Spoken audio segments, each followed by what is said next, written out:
The time is now. Welcome to the Time is Now podcast with Dr. Slava Shut. I'm Dr. Slava Shut. I'm a CEO, entrepreneur, and doctor of physical therapy. I want to introduce today a very special guest. His name is Josh Fitch. Josh is a partner and creator of Troxel Fitch LLC, the law firm designed to meet the needs of business operating in this modern marketplace. It's a pleasure to have you today. Please tell the audience who you are and all about you. Thanks for having me, Dr. Slava. Really glad to be here. So my name is Josh. I'm one of the co-founders of Troxel Fitch LLC.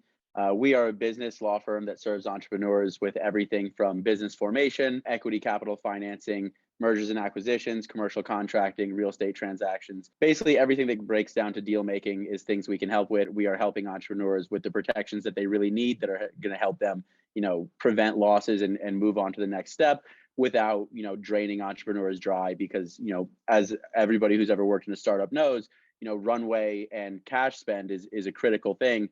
And we try not to be a big drain on that and really provide high value to entrepreneurs where they need it without overdoing it. Tell us a little bit about why you started this business, because when we talk to entrepreneurs, it's good when you promote what you're doing now. But what I like to do for young entrepreneurs is talk about the journey, the feelings, the emotions, really getting into what on earth changed you from being this young guy at law school, right?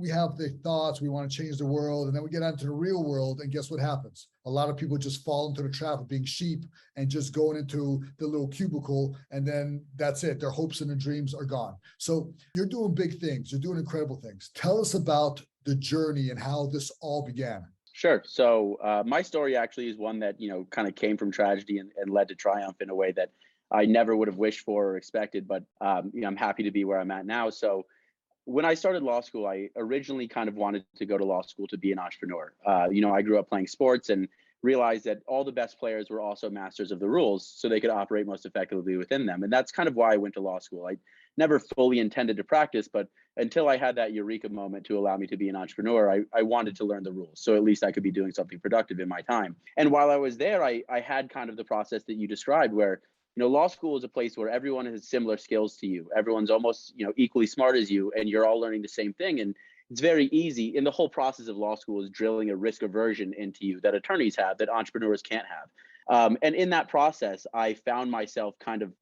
conforming to that mold, even if unwillingly, just from the pressure of it. And, as I networked with attorneys to try to figure out what I wanted to do with my life, I found that so many of them were very highly compensated, very well regarded, respected, and very competent and good at what they did.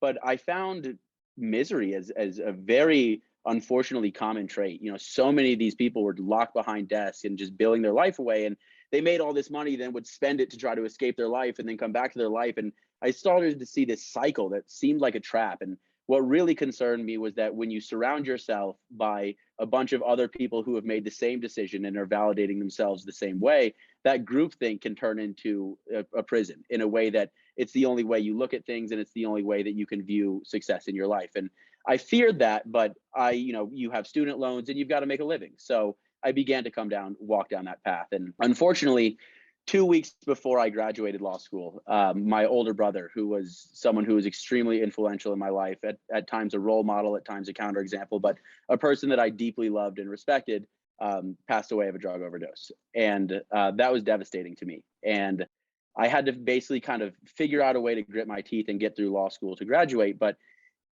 with the job search of walking into this path of basically a life of prolonged misery in exchange for a good salary, and then juxtaposed with that real visceral understanding of how short and fragile life is, it became an untenable thing for me to consider. And one of the things my brother had always encouraged me to do was to be brave enough to be different, and to recognize that while I have the skills instilled by law school, I have additional skills, interpersonal skills, networking skills.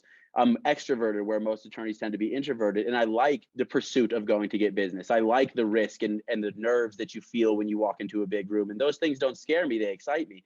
And I started to think to myself, how could I go into this profession that is going almost asked expressly for 5 years of misery in exchange for a resume line, when I now felt deeply that 5 years wasn't guaranteed, let alone tomorrow. And that even if it was, I don't want to spend whatever precious time I have left on this earth doing something just to make someone else wealthy in a way that's going to be at the cost of my own quality of life. So I began to think about, like, okay, so how do I use this legal education in a very archaic and tradition-based profession, but do it in a way that allows me to live my life, benefiting others and having control of my time and being able to have my own hands on the kind of steering wheel of quality of life and work-life balance. And I thought to myself, well, starting a business really requires two primary functions: creating a product or service that the market wants, and creating a mechanism to deliver that product to the market. And with a legal education and a degree to practice law, I already had one of those parts of the equation satisfied. Legal skills will always be in demand. And I thought, well, rather than this being a more difficult entrepreneurial journey, it's almost just half of it's already done for me. And now I just have to find a way to get this product to the market. So it really started as a rejection of the traditional legal career without much more. And that kind of mortal necessity to find a different way to live my life as an attorney and to create a path that would allow me to take care of my loved ones and live the life that I want while still using my legal education was something that I knew I had to figure out. I didn't quite know how to, but I was determined to do so. And in thinking on it, I realized that there is a kind of a sweet spot of entrepreneurship where there are startups that need good legal representation and yet don't have the big bank for it, nor are they necessarily the blue chip startups that are going to be able to give equity out in exchange for services. That is really underserved. There aren't many attorneys who practice corporate transactional law that aren't in the big firms. And in my love of networking and going to startup events and being in Denver, Colorado, which is a very active startup community, I realized that I could kind of use all the skills and the things that I wanted to go generate the business and build that client base to run my law firm. So it was an uphill climb to start. I was, at the time when I graduated, driving Lyft when I didn't have enough legal work, eating ramen noodles because I didn't have the money to pay for things and had all this student debt. And it was certainly a slice of humble pie to have, passengers in my car when I was driving Lyft ask me what I did for my day job. And I told them I was an attorney and they would just laugh in my face. And no one really believed it. So that was certainly something that you had to grapple with. But in time, we were able to make it work and develop our own client base and do really good work for our clients. So for me, my journey to becoming an entrepreneurial attorney started with wanting to be an entrepreneur. And then that kind of mortal impetus of not having a preference to not go into big law, but really having kind of that moral imperative to resist that. And where there's a will, there's a way. And I just kind of refused to, in honor of my brother's legacy, kind of refused to be trapped in that mold. And through the help of great people, some luck, and a lot of hard work, it's turned into what it is today. And I'm immensely proud of it. I'm very grateful for it. But yeah, it's something that I never would have wished for, and I could never have plotted this route or seen it. But now that we're here, it all seems that it worked out exactly how it should have. It sounds like nobody wants tragedy. And we talk about this entrepreneurship all the time. The struggle, the humble pie, as you said, is the driving force, the fuel to not be ordinary. An entrepreneur, a true entrepreneur, is not an ordinary person. They go in a different way than the average person. The average person goes down a road. They really care what other people think. They don't exert themselves as much. They don't like to fail because they want to be comfortable. They want to be safe, and everything's about safety. An entrepreneur, or a lesson for all of you out there, sometimes it's not safe. Sometimes not fun. Sometimes it's not even exciting, but it's all about mindset. So the discomfort is what builds your character. The discomfort is what builds that entrepreneur muscle. And when you work that entrepreneur muscle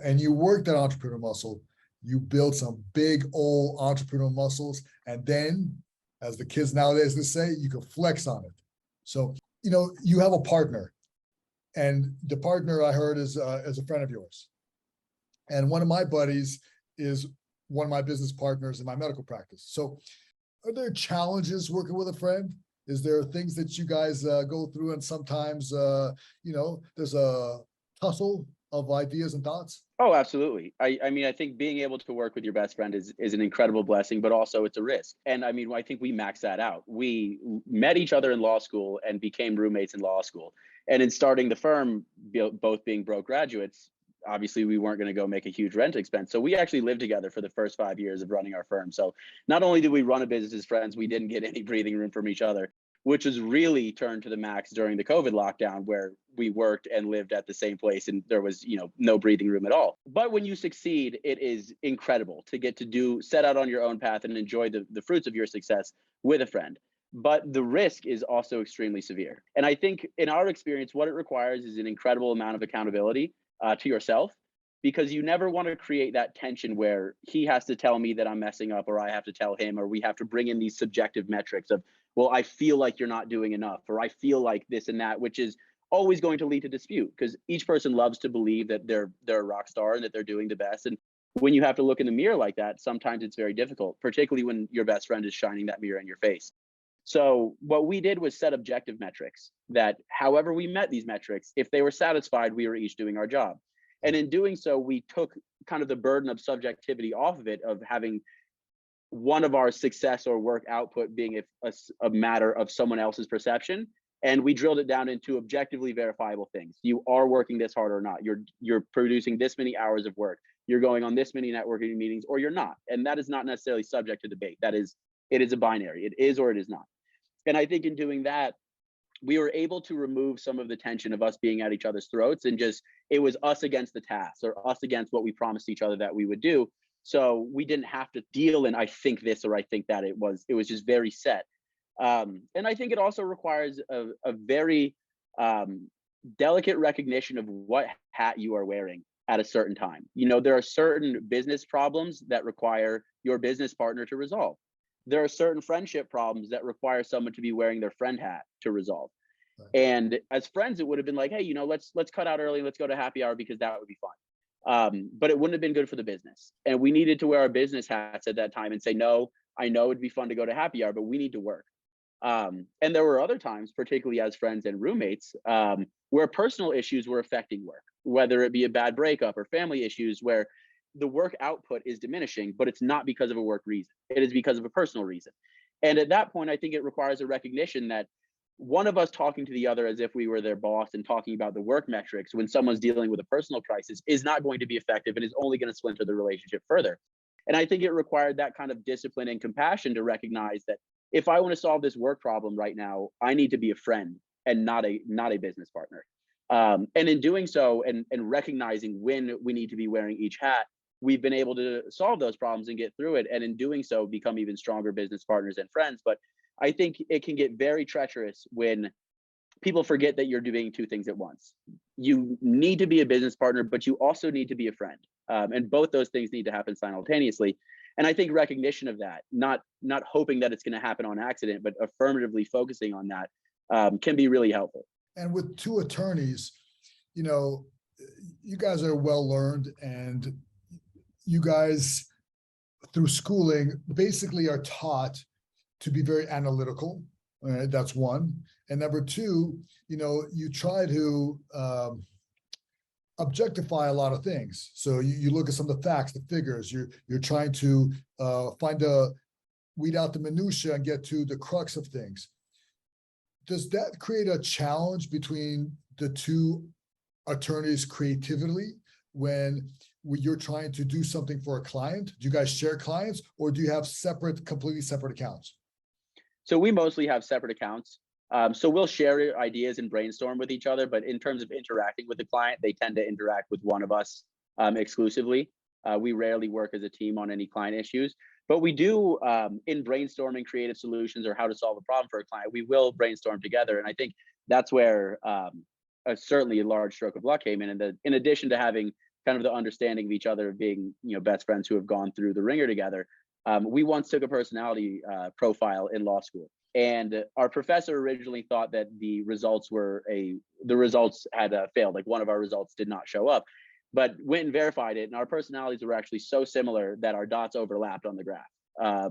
We answered almost all the same questions the same way. So that is something I don't know if you could necessarily use as a model for other individuals, but we are so simpatico in the way that we think that we rarely disagree. And there's many times that you could ask me a question about how Nick would respond, and I could tell you accurately, and vice versa.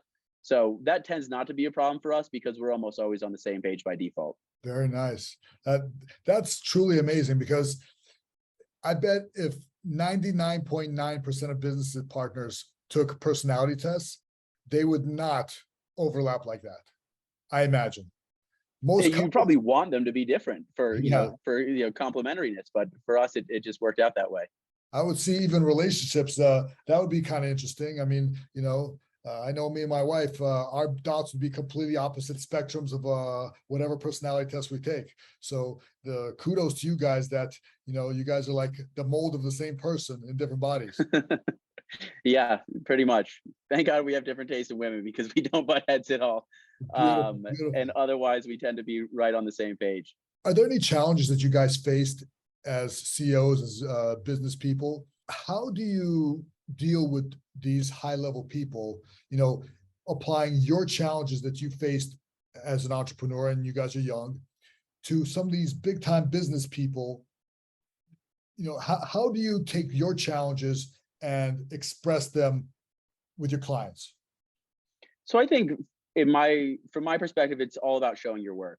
Many people who have achieved success and are confident and may or may not be egotistical don't really like to be told what to do, but they will adopt a good idea. So anytime I face that challenge of, hard-headed clients to say this is the way it's going to be done, or resisting our advice, I can understand that because I don't like to be told what to do. And anybody who thinks for themselves usually thinks that they come to the best conclusion. So that's where I'll just think out loud rather than kind of giving someone a command about this is what's going to happen. I'll say, okay, well, if I was in your shoes and this is the situation I was facing, I would consider A, B, and C. And I would be concerned about X, Y, and Z. And this would lead me down this path. If my priorities were here, I might divert this way or that way, and just kind of put myself in their shoes and think out loud for them. So they're not having to resist my suggestion or mine versus theirs. They can kind of see all the work laid out in front of them. If they disagree with any of the premises, we can discuss that and why we may disagree. But rather than kind of giving someone the answer, I give them the equation. And then they can tinker with the equation and say, well, I view this differently. And we say, okay, well, then let's morph the equation.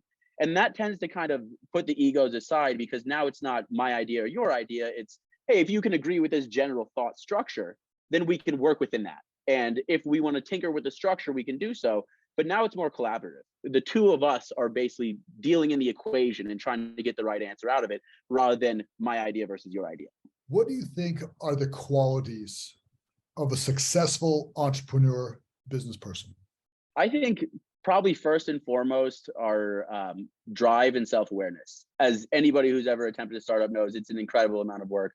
And you have to kind of have that insatiable appetite for it. You have to view challenges as opportunities. You have to be able to grit your teeth and just get through the hard times. And you have to become an unstoppable force and have that drive to just overcome the plethora of challenges, both expected and unexpected. And I think second is self-awareness in knowing where your skill set lies and when you should ignore advice and proceed on your own path because you're the person with the great idea, and an awareness of your blind spots, and a willingness to acknowledge this is a place where I don't have the expertise or where I may not have the best idea, and then seeking good counsel, whether that be through attorneys, business partners, employees, advisors, whatever that looks like. I think it's very important that someone is willing to take advice in the areas where they are not confident, because we either see people with grand ideas who lack the drive to bring them to fruition, or people who are so self-assured that they're unwilling to listen to advice. And while they may have the right answer on a few of the critical problems, they fail to take advice on the ones where they don't, and those end up becoming problems. And that doubling down of someone's own idea, that unwillingness to listen, is what leads them into places where they can't find their way out of. We talk about often there's two types of ways people learn. Either you're teachable or coachable or both. And there's a big difference. We talk about often about teachable. Well, you could take your time. You could learn a subject. You could be taught. You could use your own brain power. You're like, I don't understand this, or I do understand this. I agree. I don't disagree. Coachable is a different thing. When people come to you for advice and your expertise, if they're not coachable, they're very difficult to work with, because the coach says, run this play. Here's the ball. Go that way. If you're like, well, I don't know, maybe the other way is better. Maybe this play is better, play's over, game over. Okay. So the bottom line at the end of the day is, they came to you for a reason. They want to hear your expertise. And sometimes you have to work with people and find out if they're coachable or not. Are there any mentors that helped you guys along the way to get to this point? Oh, absolutely. We had many legal mentors who were fantastic that helped us both understand better how to practice law and how to serve clients, as well as how to run a law firm. And then there are people that I don't know if you would call them as much mentors or role models, but people whose philosophy on life, their refusal to lose, their willingness to bet on themselves despite the odds, and understanding that they would either succeed or would rather fail on their own decision than fail on someone else's. And it was those stories of success and the validation that that brings to think where it's not common. And, the wisdom of the crowd may urge you against this, but there are always exceptions to every rule. And if you can be the person who works hard enough and, has a stroke of luck or whatever it might be, people do succeed going alternate routes. And I think it was the mentors who taught us how to practice law and gave us the confidence that we could do it. And then those thought leaders who inspired us to be willing to be brave enough to take a different route, and believe in ourselves that we could succeed, that really kind of made the magic formula for us to do it. And ultimately it came down to the fact that, this is my life and I'm the one who will deal with the consequences.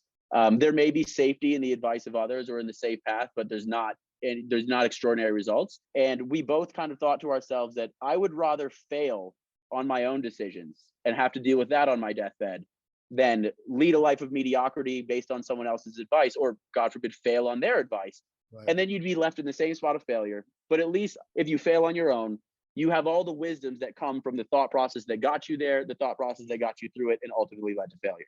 And you can learn from that. But if you never understand the philosophy that you're embarking on because it's somebody else's, then all that wisdom is wasted. So we just decided if we succeed, this would be the best way to succeed. And if we failed, this would be the best way to fail. So there's really no other choice. You talked about success and failure. And I often like to ask this question: how do you define and measure success? It's really, for me, like a feeling in my heart and gut. Like if I wake up in the morning and I'm delighted to be living my life, and the people in my life have good relationships, I love the people I should love and they love me back, I can be there for the people who depend on me, I can help the people that I want to help, then that's success to me. Money is nice, but I don't tend to measure success monetarily. I think if you are in the right place, doing the right things for the right people in the right way, you can't escape money. It will find you, because you'll be so passionate about your endeavors that you'll inevitably create skill, and that skill will lead to value. But for me, I think a lot of people have lost their soul chasing money, thinking that that is success alone. And I was very blessed to go to a very exclusive private high school in South Florida. And I was able to go on a full academic scholarship. I was surrounded by people who had limitless financial resources and yet still dealt with the same teenage angst, the same insecurity, the same problem that everyone else does.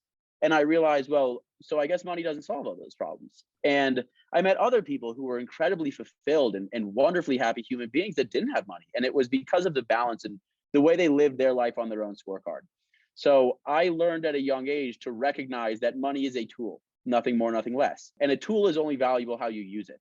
And it can be used to enrich your life, to have more friends at your dinner table, to spend more time enjoying fun events with the people you love, or it can be used as a part of your identity, to set yourself apart from others, to exclude others because you are in this stratosphere that they can't reach, and that leads to loneliness. So for me, success is a metric of how it feels in my heart. Do I feel like I'm impacting other people's lives positively? Am I spending my days in a way that I enjoy doing so? And am I having a positive effect on the world? Will the world be at least slightly better because I live? And if those things are true, then I feel like I'm successful regardless of what my bank account looks like. And if they are not, the solution is rarely build more and earn more money. The solution is reground myself, remind myself of my values, of why I do this, of what I live for, and reinvest in those things. And I find that when I do that, the work naturally picks up as well, because I'm a more invigorated person. I'm more focused. I'm more self-actualized, and just improvement in work just becomes a byproduct of that. When you stimulate these parts of the brain, physiologically, you hit the nail on the head on so many things. You're wise beyond your years, my friend. So chemically, the feelings you talked about, they're feelings, that's true. And you have centers in your brain where you have emotional memory and things like that. But there's centers in the brain where when you align your core values with your drive and your determination, that's what leads you for your brain to seek out exactly the success you're talking about. So you tend to see it over and over again. When you fixate, for instance, on a certain car, I want that car, I want that car, I want that car. And then you see that car everywhere. You see it because, we talk about manifestation and some people don't believe in it, but you talked about success and all these things that you put in your thoughts, your feelings, they're very true, because then you seek out all these things that align for you, and then they come true for you, and business will come. Money comes and goes. And you said it, how many people do we know that are rich beyond anything? They never have to work a day in their life, and they're miserable. And there's so many people, don't have anything, and they're so happy and fulfilled. They have plenty in their own minds. They may not be rich in products or environment or whatever it may be, but they're rich in their heart, and they're rich in their relationships, and they're so fulfilled. So we're going to play a new segment. All right. We're going to play a little game. We're going to call this game is called La or Na. Okay. So all right. Bear with me for a second. So there's a brand new thing that we're trying out. We always like to play fun games with our guests. So Law or Na is a game to test our knowledge of the law.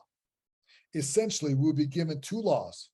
One is a real law known to a specific state, and the other one is made up by my team.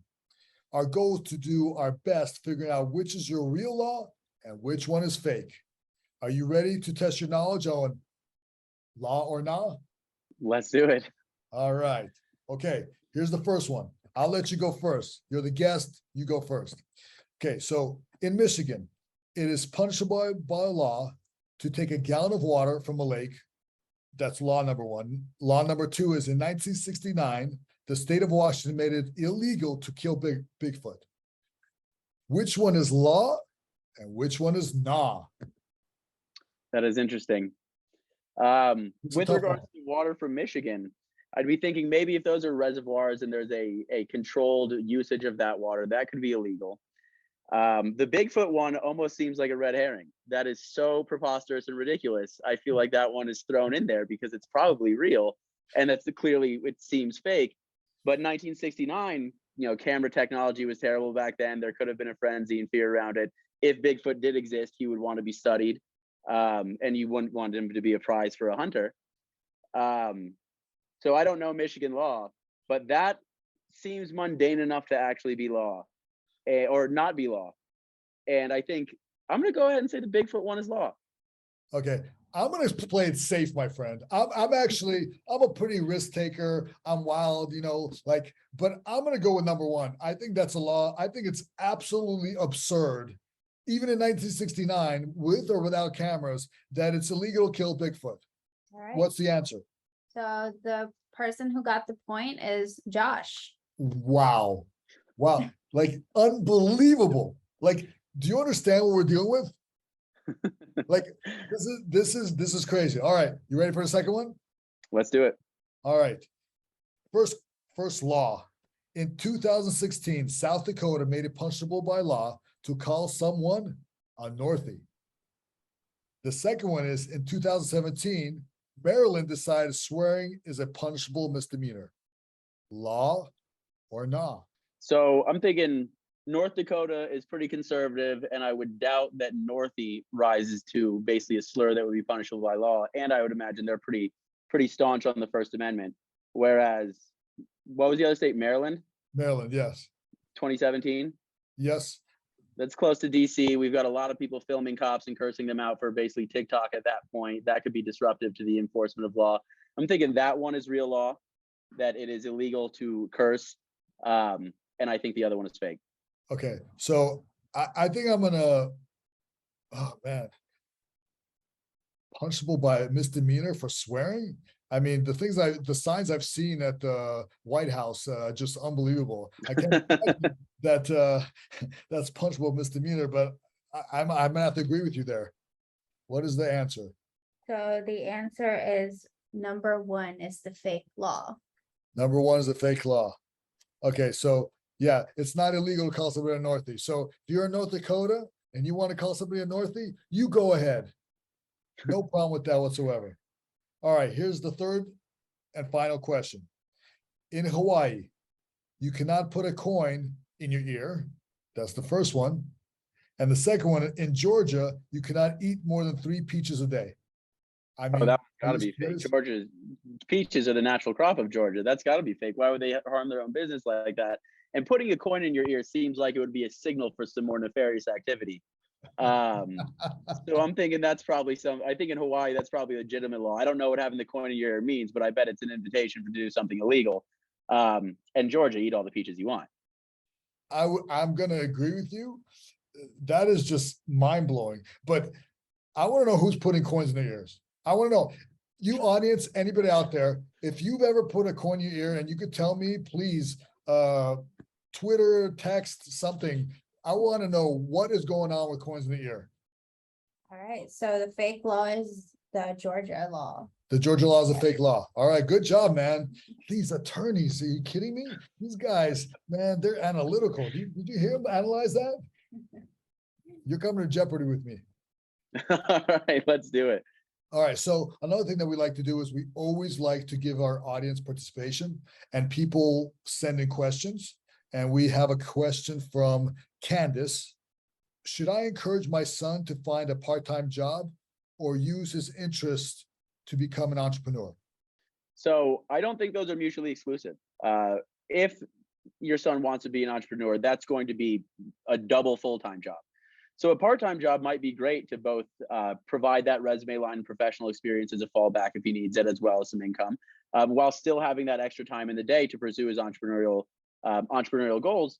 And I think for someone who's never operated in business, it is a valid perspective to learn how larger companies operate, learn what a typical corporate 9-to-5 is, both so you understand how that side of the world works. And I mean, it may turn out that he doesn't love entrepreneurial pursuits, or it may turn out that part-time job is so repulsive that it is the wind in his sails that furthers his entrepreneurial journeys.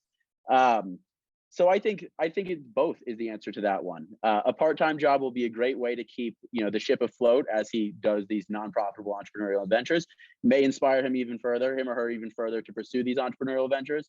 And I think that's just going to be valid experience and continue to motivate him to not have to continue to work that way. I agree. So, I often talk about my other financial business besides being a doctor. I help build entrepreneurs. We often, and I would say about 90%, 95% of the people who join my team have some sort of part-time job while they're learning. So I think it's vital and important, especially now. Some of the people that are so desperate to become entrepreneurs, to become something and build themselves up, but they have no way to support themselves while their journey is happening. I mean, it's never, and I mean almost never overnight. So I often encourage people, keep your job, make some money, support your family, support yourself. At the same time, you're going to have to roll up your sleeves. You may not sleep as much. You may not play Nintendo as much. You may not go to the movies as much, but you're going to build something great because you rolled up your sleeves, you kept your part-time job or even a full-time job, and you pursued your interest to become an entrepreneur. So I completely agree with you. I think it's vital, it's important. And by having your time in different places allows you to focus and allows you to understand what multitasking is. And while you multitask, you can support me on this. That's a big part of entrepreneurship. If you cannot multitask, if you cannot wear several hats at one time, you have no business in business. Absolutely. Couldn't agree more. So do you have any last words for us? Anything that you'd like to share? And please promote yourselves. How can we find you? How can we talk to you? And all the great, amazing business people, you seem like the guy to go to. So how do we get to find you? Sure. So if there's anybody in Denver, Colorado that's looking for help with a startup, um, entity, choosing between a corporation or an LLC, how to structure your partnership agreements. If you're looking to raise money from investors, just have any operational contracts that you want written, whether those be with customers, suppliers, clients, employees, anything like that. If you're looking to exit and sell your business or grow through acquisition, we can provide very practical, effective advice in a way that's not going to break the bank, but is going to be very protective and look after your interests and help with strategic consulting, just brainstorm together, anything like that. We're happy to help. We do free 15-minute consultations if someone wants to get to know us and just chat and kick the tires on whether we can help and what their issue is. If anyone has an issue that doesn't warrant our services, we're happy to walk you through how to do it yourself. We'll do that all the time. Tell clients, hey, you don't need me for this. Go to this website, click on this button, you got it yourself. Because we just like to support the mission and the philosophy of entrepreneurship. And if that doesn't mean I can charge you for it, I still want you to succeed. I still want to help you in any way that I can. And just a word of encouragement that I would give to individuals who are thinking about entrepreneurship and are feeling overwhelmed by the kind of the daunting task ahead of you is just think about, who do you know that isn't stressed? No matter what you do, whether you work a 9 to 5, whether you're an entrepreneur, everybody is stressed. What we get to choose is what brand and flavor of stress we want. And by avoiding entrepreneurship, you're not necessarily avoiding stress, you're just choosing a different brand. And I would encourage you to grit your teeth and hang your toes over that cliff's edge and stare into the void and feel confident that you'll find your way through it if you choose to jump. And I could have never seen my path working out the way that it has. I honestly, when I started the firm, thought that there was a greater likelihood that I would fail than I would succeed. But at that point in my life, it was an inflection point where I had to decide for myself what type of man that I wanted to be and how I wanted to honor my brother's legacy. And it was that impetus that caused me to jump into that void. And in doing so, not only did I find my way to success professionally, I truly found myself and have become so much more of the me that I wanted to be than I ever could have done in a structured 9 to 5 job. So don't let the stress or the fact that you don't know things yet deter you. Understand that you will be stressed in whatever adventure you take, but at least the stress that you control, at least the stress that you're willing to sacrifice for because the rewards of it will be worth it to you, is a more easy stress to endure because you're not making someone else rich, you're making yourself rich. You're not helping facilitate someone else's dream, you're chasing your dream. And when you achieve it, you will get to reap all of the benefits. So yes, the stress will be there, but the payout for the stress will be higher. And you don't have to know everything from day one. You can figure it out as you go. You can learn the skills you need and you can find your way. It's not an immediate succeed or fail. It's a journey to find your way. And in doing so, you will find a better life and find a better version of yourself. So I think it has been the most fulfilling and enriching journey I've ever been on in my life. I'm extremely proud to be in the position I'm in now. And we are living in a world where the life of the employee is only getting more oppressive. Email hasn't saved you time, it's cost you more. You're more on call all the time. Same with texting, same with Zoom, all these things. They're not saving you time. They're just making it easier for your employer to track you. And nobody who stands to profit from you will tell you how to escape that system. So if you want to do it, you have to believe in yourself. And you have to understand that while this world may not be revealed to you yet, it does exist. The world of entrepreneurs who have freed themselves of this structure and who are so willing to give back and help you is there. You just may not be able to see it yet. And that's why I say you got to hang your toes over the cliff and stare into the void, because you can't see it, but there's a lot there. So have the confidence, believe in yourself, be willing to bet on yourself, and you may just create a life and a living that you could have never imagined. It was a pleasure having you, Josh. That was amazing. You guys got some serious knowledge dropped on you by a very analytical guy, great attorney, thinker, all right, entrepreneur. Amazing. So thank you, Dr. Slava. It's been a pleasure. Thank you, man. Be sure to like, comment, and subscribe if you're watching us. If you're listening, to make sure to rate us on Apple Podcasts and Spotify. Thank you for listening to Time Is Now with Dr. Slava Shut. And tune in every Friday at 8 a.m. and send in your questions. So thank you so much. Thank you. Thank you, Dr. Slava, and thank you, listeners.